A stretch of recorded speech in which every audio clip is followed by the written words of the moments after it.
جس کو اللہ زندہ رکھنا چاہے اللہ تعالیٰ کے ہاتھ میں سب کچھ. لوگ نا آئی تھنک ڈاکٹر صاحب کنکلوژنس کو جمپ کر جاتے ہیں بہت جلدی کہ ہائے مجھے یہ ہو گیا اب یہ ہو جائے گا, پھر اوور تھنکنگ. فیوچر آپ نے دیکھا ہی نہیں, آپ کو پتہ ہی نہیں آپ نے کل زندہ رہنا ہے کہ نہیں رہنا ہے. اتنی فکر اگر ہم نے آخرت کی ہوتی, اللہ تعالیٰ کو فیس کرنے کی ہوتی, تو زندگی پتہ نہیں اس کا رزلٹ ہی کچھ اور ہوتا. تو آئی تھنک کنکلوژنس کو ریچ نہیں کرنا چاہیے. It's too early to reach to conclusion. Doctor بھائی کوئی خدا تو نہیں ہے نا. ڈاکٹر نے اگر آپ کو ایک بات کہہ دی ہے تو ٹھیک ہے, اس نے اپنے نالج کے مطابق کہہ دیا, لیکن اصل میں شفا دینے والی ذات اللہ ہے, چلانے والی ذات اللہ تعالیٰ ہے. کئی لوگ ہیں ڈاکٹرز کہتے ہیں جی آپ کو تو ہو ہی نہیں سکتا, لیکن یہ کہ بہت سی چیزیں انہیں ہو جاتی ہیں موٹیویشن کے تھرو.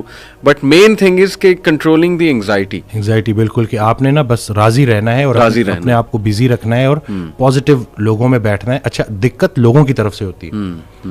اور اس دن میں ایک جملہ مجھے بڑا اچھا لگا کہ کسی کی فطرت جاننے کے بعد اس سے جھگڑا کرنا بھی اس پہ ساتھ ظلم کرنا ہے. جب آپ نے ایک بندے کو دیکھ لیا کہ وہ انگزائٹی سے گزر رہا ہے اور آپ بجائے سے کہ اس کو بولو کہ ڈرامے کر رہے ہو, اس کے ساتھ بیٹھو. وہ کسی نے اس دن حضرت سے پوچھا کہ کیا غیر مسلموں کو بھائی کہہ سکتے ہیں, تو جواب دیا کہ پہلے بھائی کو تو بھائی کہہ دو, پہلے بھائی کو تو بھائی کہہ دو جو تمہارے ساتھ ہے. صحیح, باقیوں کی تو چھوڑو نا, کیونکہ سارا پوچھا ہی ان کا جانا ہے پہلے. صحیح بات, کہ آپ کے جو اپنے قریبی رشتہ دار ہیں, تو یہ رشتہ دار جو ارد گرد کے ہیں ان کا بڑا رول ہے. اگر ایک بندہ آئسولیٹ ہو گیا ہے تو طریقے سے اس کے ساتھ بیٹھیں اور اس کو وہی فی الحال سنائیں جو وہ سننا چاہتا ہے.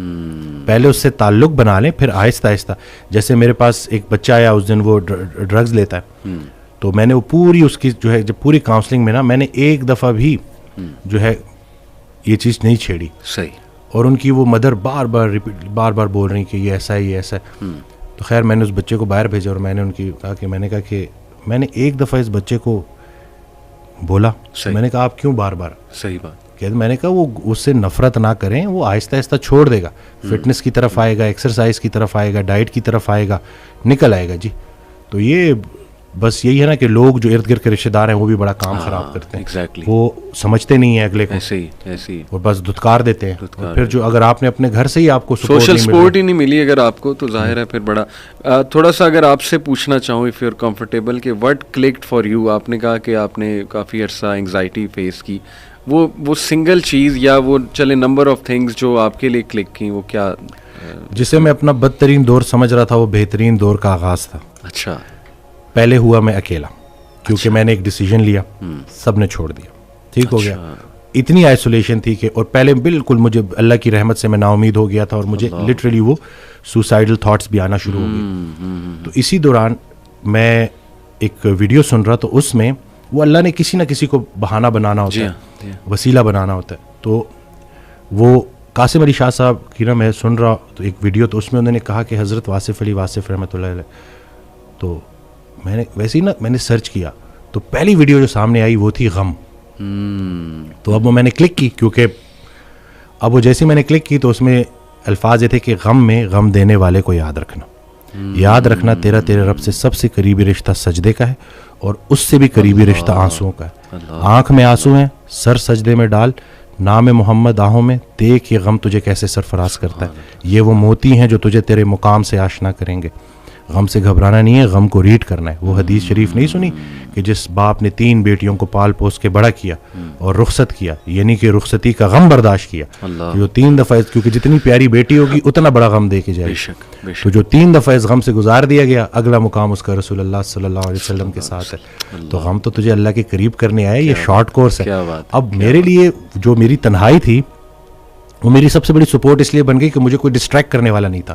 پھر میں نے اور سنا, پھر میں نے اور لوگوں کو سنا, پھر میں نے اسی طرح سے یوتھ کلب, اسی طرح سے طٰہٰ ابن جلیل, سارا.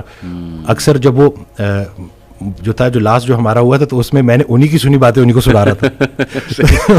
تو بس لیکن دیکھیں نا, کہیں سے بھی اگر, اور ان سے بھی جب پوچھتے تھے نا جیسے کہ آپ کے لیے ہم کیا کریں, تو انہوں نے کہا کہ میرا یہ پیغام لوگوں تک پہنچا کہ یہ جو ہم عمل سے خالی ہو گئے ہیں نا, وہ علم جو عمل سے خالی رہ جائے اس کا بھی پوچھا جائے گا. صحیح بات. تو کرنے والے کام ہے, کر ڈالو. ہمارا سب سے بڑی خوش فہمی ہماری یہ ہے کہ ہمارے پاس ٹائم ہے. ہم انفارچونیٹلی آخری سانس کو موت سمجھتے ہیں. بچپن مر گیا, جوانی مر گئی. جوانی تو ہاتھوں سے ایسے نکل جاتی ہے جیسے مہندی کا رنگ, ٹھیک ہے. اور پھر جب آپ کو پتہ چلتا ہے تو آپ اس بڑھاپے میں ہو, اور اب آپ جب ماضی میں دیکھ رہے ہوتے ہو کہ کہیں میں اب کیا لے کے جا رہا ہوں اللہ کے پاس, تو یہی ہے کہ یہی وقت ہے. تو جس ٹائم میں گلہ کر رہا تھا, شکوے کر رہا تھا, اور پھر انہوں نے کہا کہ خواہشیں ٹوٹنے کا اور اس غم سے نکلنے کا ایک ہی طریقہ ہے کہ کوئی ایک خواہش ایسی ڈیولپ کر لی جائے جو باقی تمام خواہشات پہ بازی لے جائے, لیکن وہ خواہش ٹھہرنے کی نہ ہو, جانے کی ہو. فکر آخرت تمہیں دنیا کی ہر فکر سے آزاد. صحیح بات. جو بن دیکھے رحمان سے ڈرتا تھا وہ تب نہیں ڈرے گا جب دیکھے گا. صحیح بات. بلکہ لاسٹ جب میں لاہور آیا تھا تو یہ میں نے وہ ٹی وی لگایا تو وہ قرآن کی, تو اس میں نا اس کی آیت, اس کا ترجمہ کہ قرآن پاک میں اللہ تعالیٰ کہتا ہے, ارشاد فرماتے ہیں کہ تم وہ وعدہ یاد رکھو جو تم نے مجھ سے کیا تھا, میں وہ وعدہ یاد رکھوں گا جو میں نے تم سے کیا تھا. تو ہم نے بس وہ وعدہ کیا تھا. نماز بھی تو اللہ کی یاد ہے نا. صحیح. تو اور پھر دوسرا یہ کہ یکسوئی, کہ جب آپ کا نا یکسوئی نصیب ہو جائے, ایک ہی آپ ڈائریکشن میں چلنا شروع ہو جاؤ. محبت کیا ہے؟ محبت ادھر ادھر دیکھنا نہیں ہے, ایک ہی ڈائریکشن میں دیکھنا. بالکل صحیح. تو جب آپ کی ڈائریکشن اللہ کی طرف ہو جائے نا, پھر اٹھنا بیٹھنا ہر چیز, اور ویسے ہی اللہ تعالیٰ آپ کو مشکل سے نکال لیتا ہے. اور ڈاکٹر صاحب آئی تھنک یہ جو سینٹینس ہے نا جو آپ نے بولا تھا کہ اللہ سنبھال لے گا, بالکل ultimately you have to leave every thing to Allah. اور قرآن مجید میں بھی اللہ ایون نبی صلی اللہ علیہ وسلم کہتے ہیں نا کہ تم مشورہ کرو لیکن اس کے بعد اللہ پہ توکل کرو اور چھوڑ دو, اللہ تعالیٰ اس کو سنبھال لے گا. آئی تھنک جب ہمیں یہ بلیف ہو گیا نا کہ کائنات کا نظام چلانے والا اللہ ہے, لوگوں کے دلوں کا کنٹرول اللہ کی 2 انگلیوں کے درمیان ہے, یہ حدیث میں آتا ہے, ہر چیز ایٹم بھی موو نہیں کر سکتا اللہ کی اجازت کے بغیر. اللہ الوکیل ہے جس کا مطلب ہے ڈسپوزر آف افیئرز, تمام افیئرز اللہ نے ڈسپوز آف کرنے ہیں. جو آپ کی زندگی میں ہو رہا ہے یہ آپ توکل رکھیں, یقین رکھیں کہ وہ اللہ کی اجازت سے ہو رہا ہے, اس کا ایک مقصد ہے. بس آپ نے یہ تلاش کرنا ہے بجائے کہ اس غم کو اپنے سر پہ چڑھانے کے, جیسے آپ نے کہا you just have to find out کہ یار یہ آیا کیوں ہے, اس کا مقصد کیا ہے, یہ مجھے کیا سکھانا چاہ رہا ہے. اور سجدے میں جا کے بندہ رو پڑے اللہ کے آگے, اللہ سے تقویت مانگے, اللہ سے کہے کہ اللہ مجھے پرسپیکٹیو دے. بلکہ میں ایک کوٹ پڑھ رہا تھا, ایون دو ہی از اے نان مسلم رائٹر ہے بہت بڑا, میرے ذہن سے ابھی خیر نام نکل گیا, انہوں نے بڑی کمال کی بات کی. انہوں نے کہا O my lord make me brave and مجھے ایسی سکت دے کہ میں اپنے غم سے وہ ریزن ڈھونڈ سکوں کہ یہ آیا کیوں ہے. سبحان اللہ. یعنی ایون دو از اے نان مسلم, لیکن یہ کہ اتنی اس میں عقل ہے کہ وہ یہ دعا کر رہا ہے. تو یہی بات ہے کہ وزڈم فائنڈ آؤٹ کرو کہ یہ کیوں آیا ہے. اور بلکہ میں ڈاکٹر صاحب ایک میرے دوست ہیں بڑے اچھے اسکالر ہیں, انہوں نے ایک بڑی پیاری بات کی. انہوں نے کہا کہ جب بندے پہ غم آئے نا تو چلو کچھ دیر غمگین رہنا یہ نیچرل ہے, فطری ہے. رسول اللہ صلی اللہ علیہ وسلم پہ بڑے غم آئے, حضرت خدیجہ کی جو ڈیتھ تھی وہ اس سے بڑا غم نہیں تھا. The most smiling face did not smile for months, تو اٹس نیچرل اوکے. لیکن وہ رک نہیں گئے, ایسا نہیں تھا کہ وہ آئسولیشن میں چلے گئے, یا ایسا نہیں تھا کہ سارے کام ٹھپ ہو گئے. کیونکہ میرے دوست نے کہا کہ دیکھو جب ہم ٹھپ ہو جاتے ہیں نا, یہ پیسو شکوہ ہے اللہ سے. اتنی تو ہمت نہیں زبانی رب سے شکایت کریں, لیکن یہ کہ ہم ٹھپ ہو کے دکھاتے ہیں کہ جی بس میں تو راضی نہیں آپ کی رضا میں, انڈائریکٹلی تو ہم یہی کہہ رہے ہیں. انہوں نے کہا جو لوگ غم میں کھڑے ہو جاتے ہیں نا, ان کا دل نہیں کر رہا صبح اٹھنے کا, بستر پہ پڑے رہتے ہیں. آئی ایم شیور آپ بھی ایسی کنڈیشن سے گزرے ہیں کہ اٹھنے کا دل ہی نہیں کرتا, ہمت ہی نہیں کہ جی بندے کا دل کرتا ہے میں سویا رہوں, ریالٹی میں آؤں ہی نہ, مطلب ریالٹی سو بیڈ. لیکن اس وقت جو اٹھ جاتا ہے نا, یقین کریں, جو ہمت پکڑتا ہے, اللہ کا نام لیتا ہے, آئی تھنک یہ اللہ کو وہ یہ میسج دے رہا ہے کہ اللہ میں راضی ہوں, بالکل, بس اب آپ چلائیں مجھے. صبر بھی, بلکہ میرے پاس پیشنٹ آئے تو میں ان کی میں نے کہا آپ نے صبر کرنا ہے, تو کہتے کر رہا ہوں نا. میں نے کہا کہ صبر تو ایسے کرنا ہے کہ دوسرا بندہ اپنی پریشانی بھول جائے. صبر ایسے آپ نے ڈیفائن کرنا ہے کہ دوسرا آپ کے پاس آئے اور آپ, کیونکہ یہی صبر ہے. بالکل ایسے. اب آپ کو میں دیکھ رہا ہوں آپ نے اپنے آپ کو چور چور کر دیا. اور باقی ایک اور بات کہ اپنے آنسوؤں کو لوگوں کے سامنے رائیگاں مت کرنا, کیونکہ ان آنسوؤں کی خریدار رحمت پروردگار ہے. تو ان کے سامنے بہاؤ اور پھر دیکھو کہ کیا ہوتا ہے. اور باقی ایک کویسچن بہت سارے لوگ نا مجھ سے کرتے ہیں انگزائٹی سے ریلیٹڈ, کہ ہمیں لگتا ہے کہ ہمارے بعد ہمارے بیوی بچوں کا کیا ہوگا. تو میں یہ کہتا ہوں کہ حضرت کہتے ہیں آڈیو میں کہ جو انسان یہ سوچتا ہے کہ اس کے مرنے کے بعد اس کی بیوی بچوں کا کیا ہوگا, اس کا ایمان نامکمل ہے. اس نے پالنے والے کی پالنے والی صفت پہ ایمان ہی نہیں لایا. اللہ اکبر. جن کے لیے پوری کائنات بنائی, ان کو یتیمی اور غریبی سے گزارا, ان کو ماں باپ نہیں دیے, آپ کو دے دیے. اللہ اکبر. ہم شکر کے مقام کو گلے میں کنورٹ کر دیتے ہیں.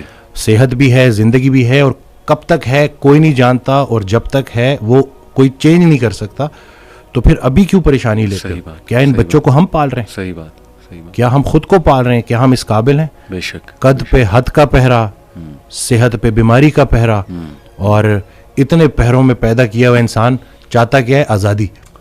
تو یہ کر کے دیکھ لیں. صحیح بات.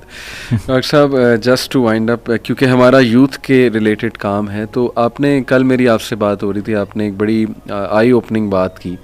آپ نے کہا کہ ہم نہ ہی مینٹلی, نہ ہی فزیکلی, نہ ہی اسپرچولی اپنی یوتھ پہ کام کر رہے ہیں, اور ہم ایک بہت کمزور جنریشن چھوڑ کر جا رہے ہیں. تو what is your message for the youth in particular, کیونکہ مینٹلی بھی, ایموشنلی بھی, فزیکلی بھی, آپ کی بات ٹھیک ہے, ہم ایک کوئی طاقتور جنریشن نہیں چھوڑ کے جا رہے.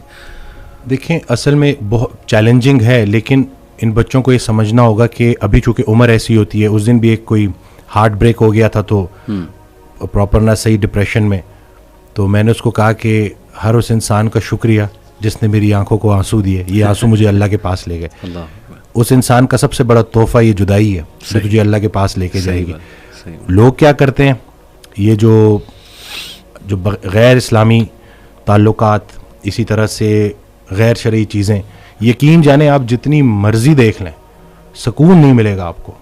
اور یہی جو آپ کی گروئنگ ایج ہے نا, اس میں آپ کے ہارمونز بھی آن پوائنٹ بہترین ہے. اسی عمر میں آپ نے اسپورٹس میں انڈلج ہونا ہے, آپ نے پراپر طریقے سے ڈائٹ کا خیال رکھنا ہے, اور سب سے بڑھ کر یہی لرننگ ایج ہے, اس میں آپ نے سیکھنا ہے. اور جیسے جیسے آپ ایک قدم بڑھائیں گے, اللہ کئی گنا زیادہ آپ کے قریب آتا جائے گا. اور یہ ٹرائیڈ اینڈ ٹیسٹڈ چیزیں, مجھے یہ بچپن میں سکھایا گیا تھا کہ صرف شہرت, دولت اور یہی چیزیں ہوں گی تو بس یہی سب کچھ ہے, کیونکہ ہم ادھر ادھر یہی دیکھ رہے ہیں. لیکن سب کچھ ہوتے ہوئے بھی انتہائی بڑا خلا تھا جو پورا نہیں ہو رہا تھا.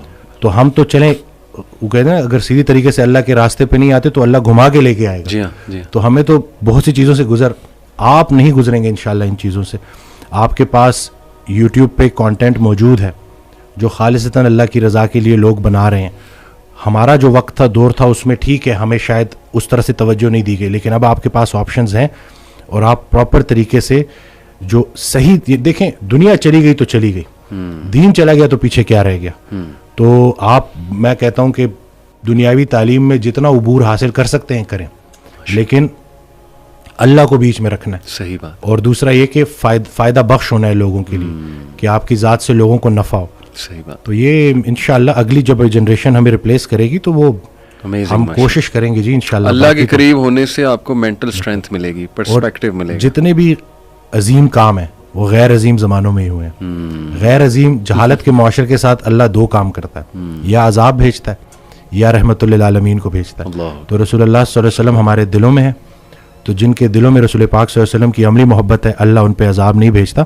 تو نیگیٹو نہ سوچا کرے پتہ نہیں ملک کا کیا ہوگا, نہ یہ چیزیں آپ نے بگاڑی ہیں. صحیح بات. نہ آپ یہ ٹھیک کر سکتے ہیں, اللہ ہی ٹھیک کرے گا, لیکن آپ خود کو تو ٹھیک کر سکتے ہیں نا. زبردست. جس نے اپنے آپ کو پہچانا اس نے اپنے رب کو پہچانا. بے شک. تو اپنے آپ سے آپ آشنائی حاصل کر لیں اور دیکھ لیں کہ آپ کا انٹرسٹ کیا ہے. بالکل صحیح. جو بھی کام کریں انٹرسٹ سے کریں, اور اس میں حصہ لوگوں کا رکھ دیں کہ لوگوں کے کام آئے آپ, تو باقی انشاءاللہ کامیابی ہے.